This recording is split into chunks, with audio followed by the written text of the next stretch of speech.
जब से पाकिस्तानी मार्केट में प्लग इन हाइब्रिड गाड़ी आना शुरू हुई है, लोगों का एक ही सवाल होता है। वैसे तो हमेशा ये सवाल होता है कि कौन सी गाड़ी लेनी चाहिए, लेकिन among the plug in hybrid हमने सोचा कि एक कंपैरिजन वीडियो बना देते हैं। सो मेरे सामने इस टाइम पे 4 गाड़ियां खड़ी हैं, सामने नहीं बल्कि अकब में कह सकते हैं, पीछे खड़ी हैं, और इनको हमने जिस तरह खड़ा किया प्राइस वाइज है मेरा ख्याल है। सबसे पहले आपके सामने MG है। MG हमें नई वाली नहीं मिली थी तो माजरत है, तो पुरानी वाली है, लेकिन प्लग इन हाइब्रिड है। तो आपको जो स्टैट्स हम बता रहे हैं, जो प्राइस बता रहे हैं, वो लेटेस्ट फेसलिफ्ट वाली MG प्लग इन हाइब्रिड के बता रहे होंगे। मेरे पीछे आपको दीपाल SO5 रीव नजर आ रही है, जिसको रेंज एक्सटेंडेबल EV बोलते हैं। इसके आगे जेको J7 है, और जेको J7 के आगे मशहूर जमाना हेवल H6 प्लग इन हाइब्रिड है। अगर हम प्राइस की बात करें तो MG जो है वो 99 तकरीबन 99 लाख रुपीस के ऊपर खड़ी हुई है, जिसमें 16 किलोवाट आवर की बैटरी है, 50 किलोमीटर की चार्जिंग रेंज है, 1500 सीसी इंजन है। इसकी जो हम लोगों ने फ्यूल एवरेज निकाली थी वो तकरीबन मुझे याद पड़ता है कि 15 या 16 के करीब मैक्सिमम थी शहर के अंदर। अगली गाड़ी जो है दैट इज दीपाल SO5।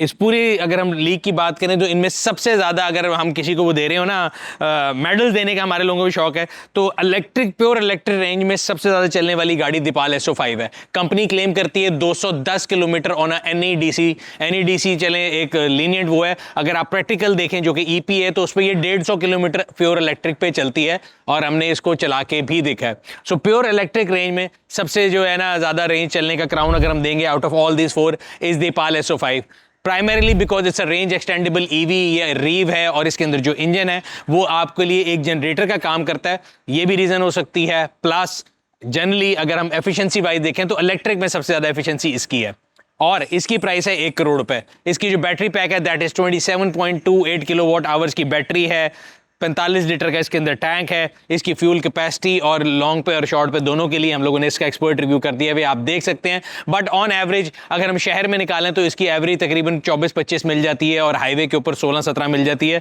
जो कि इसकी शहर की एवरेज के बराबर है। तो fuel efficiency wise this car is much better than the MG। अब अगर आगे की तरफ चलें तो जब ये जेको J7, और ये जो है मेरे ख्याल से 2 वेरी क्लोज राइवल्स होंगे। नवंबर लास्ट ईयर में जेको J7 जो है उसको पाकिस्तान में लॉन्च किया गया था। It's also plug in hybrid. इसके अंदर जो है बेसिकली अगर हम देखें तो इसका battery pack is somewhere around 18 kilowatt hour, और इसकी जो इलेक्ट्रिक प्योर रेंज जो क्लेम है that is around 100 to 90 kilometre, जो मेरा ख्याल है अगर EPA पे देखें तो 70 के करीब आनी चाहिए। इसके अंदर भी 1500 सीसी इंजन है और टर्बो चार्ज है। अगर हम इस गाड़ी की एवरेज की बात कंपैरिजन करें तो मेरा ख्याल है they must be very close. अभी हम लोगों ने इसका एक्सपर्ट रिव्यू नहीं किया, इसका मैंने आपको फिगर्स बता दिए हैं, बट अगेन जो इसका इलेक्ट्रिक रेंज है दैट इज तकरीबन इसमें 90 किलोमीटर का फर्क है। सो अगर इलेक्ट्रिक रेंज को प्योरली कंपेयर किया जाए तो SO5 is better than this one. This is a front wheel drive, ये रेयर व्हील ड्राइव है। सो इसके अंदर कोई गियर नहीं है, इसके अंदर DHT गियर बॉक्स है। उसके अलावा प्राइस जब इनकी लॉन्च की गई थी तो दोनों ने इंट्रोडक्टरी प्राइस 1 करोड़ पे रखी थी।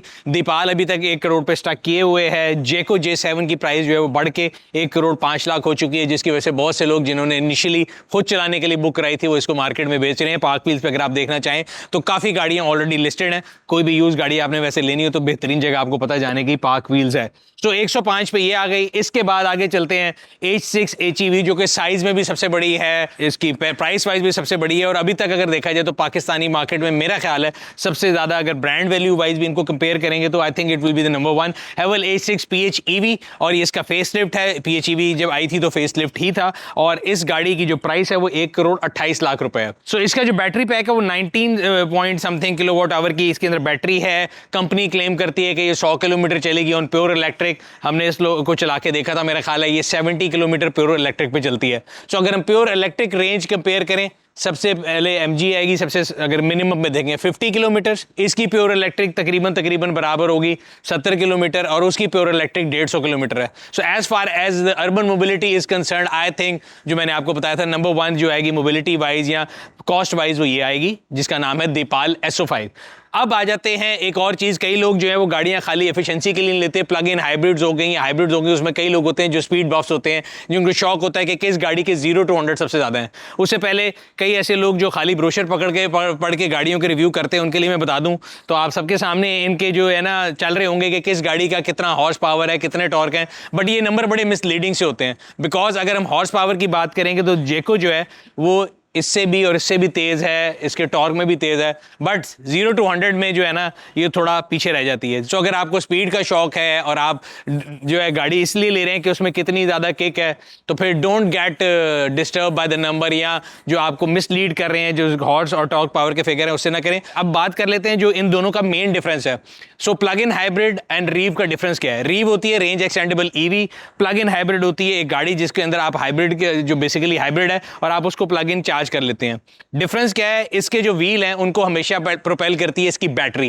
Battery is the primary source of energy for this car, और जो इंजन है जो हुड के अंदर है वो सिर्फ एक जनरेटर है, वो कभी भी गाड़ी के व्हील्स को पावर नहीं देता। सो बैटरी पैक जो है और ईवी होने की वजह से जो इसकी पिक है वो बहुत ज्यादा है। बाकी अगर हम ऑप्शंस की बात करें, मेरे ख्याल से ये गाड़ी जो है एमजी, मुझे लगता है कि वो जब पाकिस्तान में एसयूवीज आई थी तो लोगों को एंटाइज किया था एमजी ने। अब जो है एमजी थोड़ी सी आउटडेटेड लगती है मुझे, इसलिए आज कि इसकी जो ऑप्शन है, अगर हम इसके इंटरफेस की बात करें, there is nothing new, nothing fresh in this car because 2020-21 के बीच में ये गाड़ी आई थी, आज 26 आ गया। 5 साल से वही interior with little bit of changes है, तो उसमें कोई खास नहीं है। ना ही इसका कोई टेक इतना ज़्यादा मुझे अच्छा लगता है, ना इसमें एंड्रॉयड ऑटो है, ना इसमें एप्पल कार प्ले है, बेसिक सा इंटीरियर है। इधर अगर हम आ जाएं तो Deepal SO5 on the other hand is full of technology. मतलब इस गाड़ी की आप सीट्स ले लें, इसका फॉल लेदर देख लें, इसकी जीरो ग्रेविटी सीट देख लें, इसकी जो सनफ्लावर स्क्रीन है जो आपकी तरफ मुड़ जाती है वो देख लें, next level. The only difference between these two, जो जैको और इसका जो सबसे बड़ा डिफरेंस लोगों को नजर आता है, इसकी छत शीशे की है, खुलती नहीं है। जैको के अंदर पैनोरामिक सनरूफ है। अदरवाइज अगर मैं इन दोनों को कंपेयर करूं, बिकॉज वो तो मुझे लगता है कि कंपैरिजन से जरा थोड़ा वैसे आउट हो जाती है। So these cars are too comparable cars. काफ़ी ज़्यादा टेक दोनों में सेम है, 20+ एडास फीचर्स हैं। इसकी स्क्रीन ज़रा वर्टिकल स्टाइल की है, इसकी जो मैंने आपको बताया सनफ्लावर स्क्रीन है, एक में 18 इंच के व्हील हैं, एक में 19 इंच के व्हील हैं, yet both are very stylish. एक अपनी तरफ से मुझे लगता है कि रेंज रोवर से इंस्पायर्ड है, तो ये पोर्श मैकान जो है उससे इंस्पायर्ड लगती है। Both cars are very good and जैसे कहते हैं ना, आपने उसमें बहुत खूबसूरत गाड़ी हैं, इनकी फिलॉसफी डिज़ाइन की चेंज हो सकती है। इसमें आपको सामने ग्रिल जो है आपको वाटरफॉल स्टाइल की नज़र आ रही है, इसमें उस तरह की कोई ग्रिल मौजूद नहीं है। दोनों के जो DRL हैं वो बड़े जो है ना यूनिक है, बड़े सरप्राइजिंग है। आप समझेंगे कि हेडलाइट्स हैं बट ये दोनों की DRL हैं, और हेडलाइट दोनों की आपको नीचे बम्पर में कंसील्ड नजर आएंगी। समहाउ मुझे लगता है कि ये दोनों गाड़ियां, साइड वाली दोनों गाड़ियों से नई जनरेशन की हैं, बिकॉज हेवल H6 भी फेसलिफ्ट आप कह सकते हैं, बट थोड़ा बहुत चेंज है, काफ़ी अरसे से हम देखते आ रहे हैं। ये दोनों जो है ना ब्रांड न्यू आपको जो है कहते हैं ना, एक आपकी लुक के लिहाज से, विजन के लिहाज से ब्रांड न्यू देती हैं।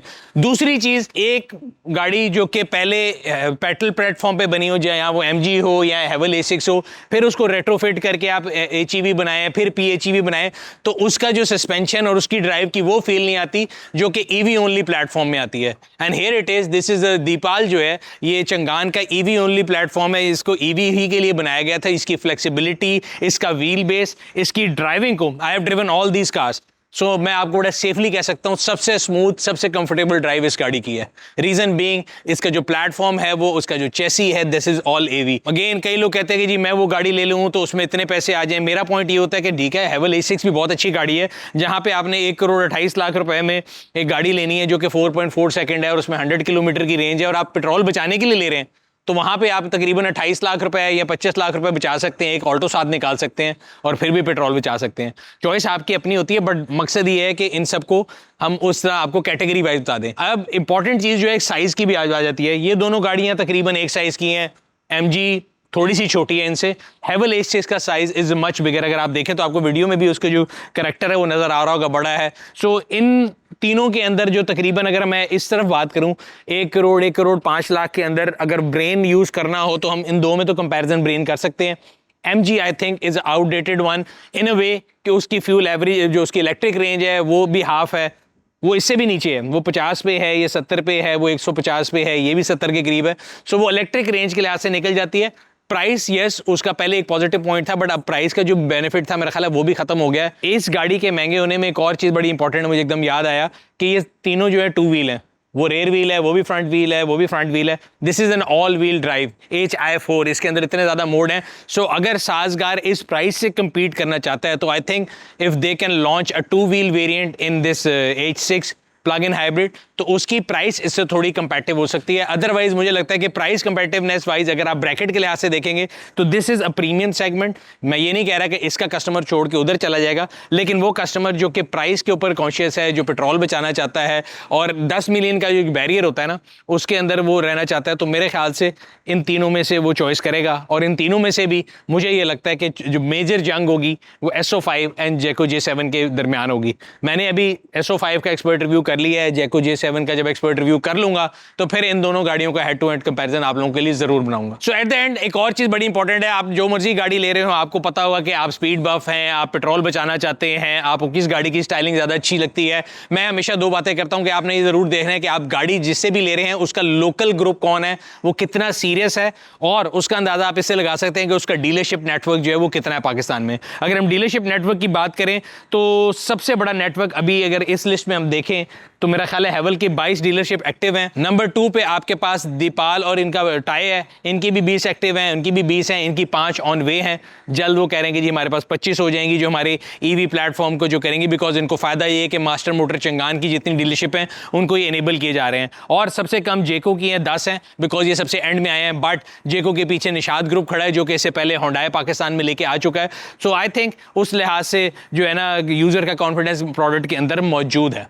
ये था आज की वीडियो जिसमें हमने प्लग इन हाइब्रिड गाड़ियों के बारे में कंपैरिजन किया। एक और चीज़ जरूर देख लीजिएगा, जो भी आपको इलेक्ट्रिक गाड़ी के बारे में बता रहा है कि बिजली फ्री होती है तो वो आपको झूठ बोल रहा है। जब भी आप गाड़ी लें तो आप उसके किलोवाट आवर्स देखें, फिर आप देखें कि आपके घर पे सोलर लगा हुआ है, सोलर भी फ्री नहीं होता, उसके भी पैसे होते हैं, वापडा लगा हुआ है, या अगर आप किसी प्राइवेट सोसाइटी में रहते हैं तो आपकी बिजली की कॉस्ट क्या है, पेट्रोल की कॉस्ट क्या है, टोटल टैंक में आपको क्या माइलेज मिली, और फिर उसको डिवाइड करके अपनी पर किलोमीटर कॉस्ट निकालें ताकि एप्पल कंपैरिजन हो, एप्पल ऑरेंज कंपैरिजन ना हो। ये थी आज की वीडियो, उम्मीद करते हैं आपको पसंद आई होगी। अगर अभी तक आप लोगों ने हमारे YouTube चैनल को सब्सक्राइब नहीं किया हुआ, सब्सक्राइब कर लें, बेल आइकन पर क्लिक कर लें ताकि आपको आने वाली तमाम वीडियो के बारे में नोटिफिकेशन मिलता रहे। आपसे अगली वीडियो में मुलाकात होगी। अल्लाह हाफिज़।